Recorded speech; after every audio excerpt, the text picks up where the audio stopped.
Let's go, let's go, let's go. This is Sleazeball. Welcome into my YouTube channel. This is going to be my QB tier list for week 3. I'm going to give you 25 quarterbacks, 5 ballers at the top. My number 1 will have a star next to it, and that'll be my top 5 ballers that I think are the top 5 scores. And then I'll go tier 1, tier 2, tier 3, and I'll throw you some sleepers at you that, if you have some injuries or whatever, you're in a deep quarterback that you could throw in as well, that I have some pictures down here at the bottom left. And as always, guys, if you like the content, like and subscribe. Helps your boy out a ton. We are chasing 1,000 subs. All the support is appreciated.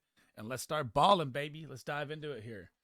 So these are the Fantasy Pros rankings 1 through 10 from Mahomes to Tua, and from Burrow to Matt Stafford is 11 through 20. So this is how they rank it. I'm going to put my own spin of rankings on it of what I think is going to happen and break it down why. And here we go. Number 1 that I'm going to put a star next to is Kirk Cousins this week. Kirk Cousins has been an absolute anomaly in fantasy this year. He is the number 2 in pass completions, number 4 in pass attempts, number 2 with 708 yards in passing yards behind Tua with 715. And he has tied for first with the most passing touchdowns. And they get the Chargers this week. Justin Jefferson is going for 30. Addison is a must start. Kirk Cousins is absolutely going to feast this week. It's going to be ridiculous. I don't even think that it's, how close it's going to be. I don't even know with it could be. This is like a potential shootout game happening 100%. Heading over to number 2, I am going to switch it again from what they think. I am going to go with Josh Allen. Found his rhythm, vibing off the Raider win. Gabe Davis found his groove, and they got ahead. So, when you get ahead in the game, you got to really temper expectations back of his points, and he still produced a ton. I think they benched him coming to the fourth quarter, so he didn't even get to play the fourth quarter. So, I'm going to be super high that this week for the Bills game versus the Commanders that are 2-0. The Commanders' defense is better, should keep them in the game. Josh Allen at number 2 this week. At number 3, we're going to go with Patrick Mahomes. Travis Kelce finds his groove this week. He was playing a little injured, it looked like, last week. They got the big win versus the Jags, which they really needed. And the problem, the wide receivers are still kind of sketchy. I know Sky Moore had a nice little pop-off week 2. Kadarius Toney found himself after week 1. But with Mahomes, it's always, he's always going to be on the baller list no matter what. He's that good. I have him at QB3. Number 4 was going to be I almost predicted his points exactly last week. I said 24.8 or something. He got like 24.2 or what it was. It was really close. Jalen Hurts. I don't know if the new offensive coordinator has the Eagles, struggling in the passing game. It looks a lot worse than last year, that's for sure. But he always has that rushing ability. Like, look, he vultured 2 goal line TDs last week, which is why I don't like any Eagles running backs always. So Jalen Hurts, I'm going to put it 4. He does play the Tampa Bay defense. So the Tampa defense in fantasy has back-to-back double digits, 17 and 9. They're averaging 13.5. They're not a bad defense after all. But Monday night game right here, Jalen Hurts is going to feast on him. Number 5, we are going to go way out of bounds here, boys. So you have Lamar Jackson, Herbert, right? We'll go Justin Herbert here. Actually, we're not going to go out of bounds yet. The Chargers-Vikings game is going to be super high scoring. This is a must win for the Chargers. I mean, if they lose this game, it is, 0-3 is going to be really rough to bury yourself out of that hole. The Vikings defense is bad versus the pass. This is like that when I told you the Chargers week 1 versus the Dolphins would be a shootout game. Exactly. This is the shootout game. You want every piece of this Vikings-Chargers games. There is no defense on the field. I mean, you got to go Justin Herbert at 5 on that. At number 6, they have Lamar Jackson. This is where I'm going to go out of bounds right here. I'm going to throw Russell Wilson.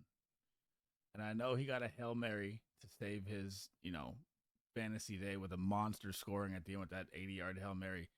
But they get the Dolphins now. Jerry Jeudy another week healthy. It looks like he's found his new Tyler Lockett and Marvin Mims. I like this game to be. I think the Dolphins get ahead early, and then Russell Wilson will be spraying the ball everywhere. I think he's a 20-plus fantasy play this week versus the Dolphins. I like Russell Wilson a lot this week. At number 7 is going to be Lamar Jackson. I'm still kind of worried with the Ravens passing game. It has not looked up to par yet at all. They get the Colts this week. I mean, their schedule has been very nice, and he's only had 28 points in 2 games. He's averaging 14 points a game against easy teams. I don't like that look, but it's still Lamar Jackson. I'm going to keep him at 7. I think, he goes for 18, 20 plus against the Colts. At number 8, Tua, the passing leader, Tunga Vailoa, Mr. Tan Marino. Tan Marino, not Dan Marino. Tan Marino. Dude, if he's healthy, he's going to be chasing MVP, guys. It's just official. Jalen Waddle had a little concussion. Looks like he's in a pass protocol. The Denver defense is like 16th versus the pass. I thought they'd be a lot better. They're not. Surtain is even getting beat, so I don't know what's going on with the Denver D. But this is the first home game for the Dolphins too. The crowd is going to be rocking. They're going to come out electric. Tyreek's going to go off. Waddle's going to go off. Tua's going to go off. I thought about putting him top 5, but I gave the Denver D a little respect, so I put him at 8. Heading over to number 9. This is the last time I'm going to put this guy in here. Deshaun Watson did not look good on Monday night, but I will give it that the Steelers D played out of their minds. Now he gets the Tennessee defense, which is the worst versus the pass, and they stuff the run. I mean, if Deshaun Watson doesn't pop off versus Tennessee right here, he's going to be like, I'm going to start dropping him bottom tier. The excuse of shaking off the rust doesn't fly anymore. He's had enough time. This should be a smash Watson game. If it is not, I would be very worried heading down the road with Deshaun Watson. At number 10, I'm going with the bounce back for T-Law. I don't know what happened in that Kansas City game. I projected a absolute shootout in that game, and that didn't happen. 17-9, or I think was the final score. That was terrible. I mean, and both those defenses aren't that good. Now he gets the Texans. This should be, I don't want to say it's going to be an ETN game. It's going to be an ETN game for sure, but this should be a Trevor Lawrence 20-plus smash game for sure. He should throw at least 2 to 3 touchdowns in this game easily. So I have Trevor Lawrence in my tier 1 at number 10. At number 11, I'm not even going to pick Justin Fields. I cannot do it. I just can't. We're going to mix it up. Jared Goff. This guy is just nothing but consistent. I know they lost the game to Seattle. I know that, Kenneth Walker kind of ate him alive in the run D. But now the Lions, with Josh Reynolds emerging as the wide receiver 2, they get the Falcons at home when the Falcons defense is really only good in Atlanta. On the road, they're one of the worst defenses. This is going to be a Bijan Goff, Amon-Ra game where you can honestly start almost all the Lions, in my opinion. If you have Jahmyr Gibbs, should be a smash game with Monty out. Goff should be a smash game. Amon-Ra should be a smash play. Laporta is a nice play. You could even flex Josh Reynolds. This should be a high-scoring Detroit Lions game where you can feast in this game. At number 12, are you ready for this? Matt Stafford. And they have him at 20. So I'm moving him up 8 spots from what the Fantasy Pro experts think. Matt Stafford has done nothing but produce. 20 points, 18 points. He is a QB1 startable now. Like, if you think about it like this, he has more points than Josh Allen, Mahomes, not Herbert. He has more than Deshaun Watson. He has more than Lamar Jackson. He has more than Trevor Lawrence. And he's still on waiver wires. Go get this guy. Cooper Kupp is coming back in week 5. McVay is coaching an absolutely gem season. I know that they lost to the 49ers, but he threw 300 yards against one of the best defenses without his superstar wide receiver. Matt Stafford is one of my high targets this week, and I have him at quarterback 12. I think Monday night versus the Bengals with Joe Burrow, we don't know about. Give me Stafford. Heading into 13, he finally bounced back. Geno Smith. Big game against the Lions. I called the Lockett game. I knew it was coming. I'm waiting for the Jay Season game still. I don't know if that's going to break out anytime, but they get the Panthers now. Okay. This is going to be, the Panthers defense, if you watch that Saints game, that was rough last night to watch. He should eat him alive. This should be a 30-10, 30-13 Seahawks game. The points should be flying. They'll get their groove back. They'll be 2-1. All the Seahawk bandwagon fans will be back on it. Here comes Seattle back to the playoffs. That's what's going to happen. Geno Smith, I have at 13. So looking at the list here, I'm going to throw Fields at 14. This is the last hurrah with Fields. I mean, I said that last week, but I still believe, man. I still believe. They said that he missed 17 wide receivers wide open. He's not reading defenses right, but he's not even running either. So, I mean, what are they trying to do with Justin Fields? This is my last time he'll even be at tier 2 after this week if he doesn't at least produce like a 20-point game somewhere here. And he gets the Chiefs. They should be in a behind game where it's Fields throwing and running. Man, I'm so disappointed with Fields, but I'm going to put him at 14 for now. So I'm not even putting Joe Burrow or Dak on this list, by the way, as we're going through it. So Jordan Love is going to be my number 15. Jordan Love, 20 points, back to back, no Christian Watson. This guy is actually producing at a reliable fantasy rate for a quarterback. If he's still on your wire, he should definitely be grabbed. I know in Dynasty or something like that, he's not going to be. Christian Watson, we don't know about. And he's done this all without Christian Watson too. And Aaron Jones was out last game. Get his team fully healthy. I think he's a 17 to 18 point play against the Saints. The Saints defense has had an easy run of teams they've played. The Packers are not going to be a walkover for the Saints. I like Jordan Love at 15. At number 16, here we go, guys. New England Patriots, Mac Jones. No one, literally no analyst, no one I ever talked to, nothing, thought that Mac Jones would be doing what he is doing this season. Let me break this down for you. The most pass completions in the NFL belong to Mac Jones. The most pass attempts in the NFL belong to Mac Jones. He is 6th in passing yards, and he is 5th overall in touchdowns. And everyone thought the Patriots have no wide receivers. They're tight end. Dude, Hunter Henry's tight end 1. Devontae Parker just played 97% snaps. He's a great waiver wire add. The Patriots offense is playing the Jets. I know the Jets should be a tough matchup, but look at Zach Wilson, man. They can't even move the ball. This should be opportunity for Mac Jones a ton. I like him more than all the quarterbacks at the bottom of the list right here. I like him over Anthony Richardson, Pickett, Jimmy G, Sam Howell, Stroud, all these guys. I think he's going to outproduce them all. Now, number 17. We're going to go outside the rankings again. If he clears concussion protocol and plays, I probably should have Anthony Richardson higher.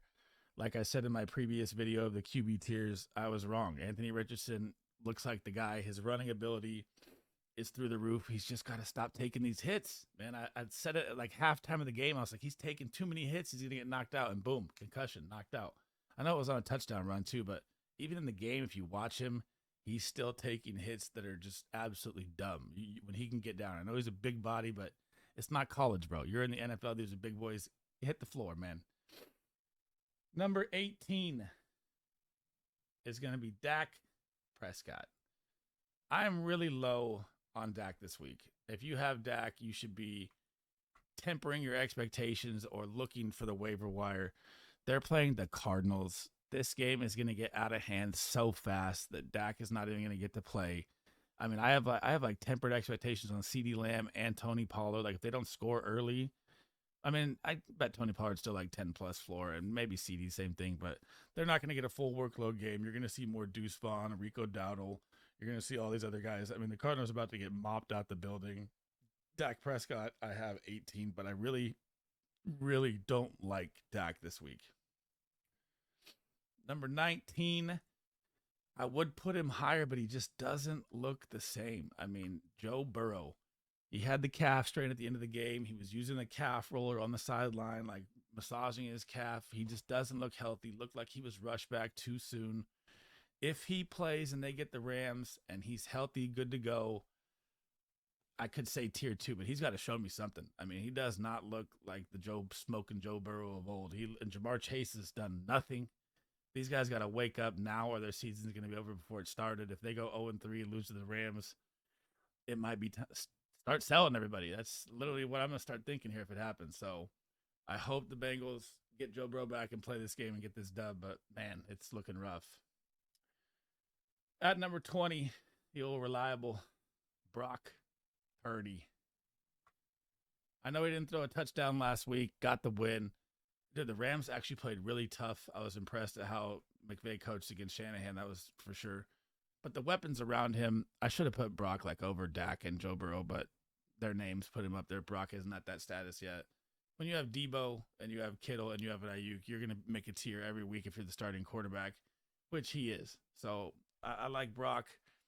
I mean, we get the Giants on Thursday. It could be, this is why I have him low again. Could be another, like the Cowboys game, getaway game where you're going to see all Elijah Mitchell and the backups, Jordan Mason. And I think the Giants get mopped out the building like just by halftime. I think it's like 23-0 at halftime and you don't even see Purdy throw. But I'm going to put him at 20 just because he's been looking so good this year. Here we go. Sleeper number 1, my favorite rookie coming out of the draft. I tweeted it all year that CJ Stroud is the best rookie in this class as a professional ready QB, passing, reading defenses, everything. And he has looked the part, guys. 348 passing yards last week. Week 1, he drew the Ravens, which was very tough, and he still produced. I am really, really looking forward to the future for the Texans that CJ Stroud is going to bring. Tank Dell just had a pop-off game. Nico Collins is wide receiver 6. I mean, they're moving. Dalton Schultz finally woke up a little bit. I mean, he had kind of a rough go of it to start it, but I mean, CJ Stroud is 4th in the NFL in passing yards right now. If this guy is on your wire, you should be grabbing him because the passing volume of the Texans being down every game will always be there because I don't think they're going to be in that many games. But it looks bright for the future, like I said. So CJ Stroud I have as number 21 on my sleeper list. Number 22. The man, the myth, the legend, Sam Howell, who just threw for 300 yards, 2 teeters. The Commanders are 2-0, and Brian Robinson looks like the steal of the draft. The only reason I have him lower is because the Bills just came out and smacked the Raiders in the mouth, and they're angry and pissed off, and I feel like the Commanders are going to get run out the building too here, but being down, you will see pass volume against the Bills. I like that. The Commanders' defense is better than I thought. Gives them more opportunities. But they've had an easy schedule, too. I mean, both their games were grunge games. Arizona, that was, ugly. They barely beat the Cardinals. So, I mean, temper your expectations, but Sam Howell is like a 2 QB startable league for sure. 23, Jimmy G. It is time or it is not time. I feel like if the Raiders start to go 1-3 here, you're going to see Aiden, faster than you think. He looked really bad in week 2, but he did play the Bills. But I mean, the Bills defense hasn't looked that good week 1. So I mean, Jimmy G just got he had that Jimmy G game. I've been a Niner fan my whole life. I know the kind of games he just tanks it out and does it. Jimmy G, 23. I like the matchup for Steelers at home. Even though the Steelers defense looked really good versus Browns last night, the Raiders and Steelers games are typically more higher scoring for some reason than every other Raider game. I don't know why. If you look at it over the past 3 years, it's always in the 27s, 28s, which is higher than Raider normal scores. At 24, it is going to be Derek Carr. Now, 300 yards week 1. And against that Panther defense last night, it was atrocious. I think he threw for 100 yards. I mean, I know they're 2-0, and they got a lot of weapons. And Michael Thomas looked good. Olave looked good. Rashid Shaheed had his decent passes here and there. But God, I mean, he's got to open it up or something, or it might be Winston time with a winning record. I mean, I'm going to leave him at 24. I like Carr, but he's not producing at the level that I think right now. And look who's off the list. 25 is going to be Kenny Pickett, who, again, sticking with the Raider game. He's going to get the Raiders. The Raiders just got shredded by the Bills. George Pickens found his groove late Monday night. Once he got that streak bomb, he started to get open. They do miss DJ. You can tell in the passing game. Allen Robinson, that people were hyped on, was nothing. I was never high on Allen Robinson. Najee Harris is a sell if you can for me. I think the Jaylen Warren show is coming. But Kenny Pickett that win was huge. The defense did get him the win 100%. I mean, TJ Watt was going out of his mind. I'm going to put him at 25 as a super flex 2 QB start. I wouldn't start him at 1 QB yet, like over these guys I have up here. But right here at the bottom, I am leaving Daniel Jones out. He's a must sit him QB for me versus the 49ers, even though he just dropped a 30 bomb. I don't like him at all. And that is it for my QB tier list, guys. Thank you for watching. As always, if you want to support me in the channel, like and subscribe. I'm trying to get to 1,000 subscribers so we can get some emotes and stuff going for the channel. My next video later tonight will be running back tiers, then wide receiver tiers, then tight end tiers, and then I'll get into stardom sit-ems tomorrow. And that is it for me, guys. I'll catch you in the next video. Have a good one.